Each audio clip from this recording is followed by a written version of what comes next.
Ipinaliwanag ng isang ekonomista ang maaaring maging kapalit ng commitment ng bansa sa mga Canadians sa bagong defense spending target ng NATO. Ang report mula kay Rhea Santos. Ang defense spending, bahagi ng commitment ng Canada na isa sa 32 member countries ng North Atlantic Treaty Organization o NATO.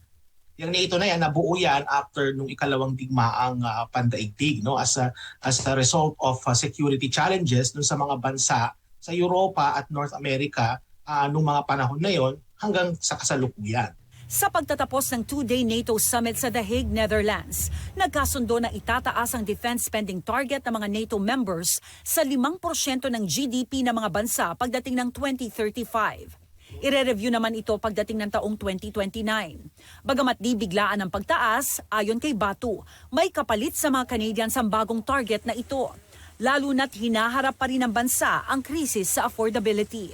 Kapag nagtaas ka sa isang area, magbababa ka sa ibang areas ng iyong spending. Something has to give at the end of the day. Now, the question becomes, ano yung i-give up ng gobyerno natin para ma-fulfill yung commitment na yan na 5% na sa palagay ko po ay napakataas. So ibig sabihin baka anong mangyayari yung sa healthcare natin, baka mabawasan o sa education, sa mga infrastructure, pagpapagawa ng mga kalsada. So may may trade-off yan eh. So ano yung mga trade-off na yan? At kung ano man yung trade-off na yan, mararamdaman po yan ng taong bayan directly.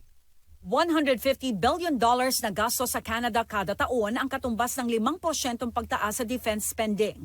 Ang 3.5% nito ilalaan sa armas at mga jets. Ang 1.5% para sa infrastruktura. Ayon kay Batu, posibleng maabot ito sa ilang pagkakataon na papasanin din ng mga Canadians. Kapag ka nangutang ang gobyerno to finance itong increased defense spending, that would babalikan sa atin through higher taxes, mas marami pang buwis. Hindi lang tataas yung halimbawa yung tax brackets mo, kundi magdadagdag sila ng mga iba't ibang pang klaseng buwis. That is also a possibility. Problema lang sa pangungutang is hindi yan libre.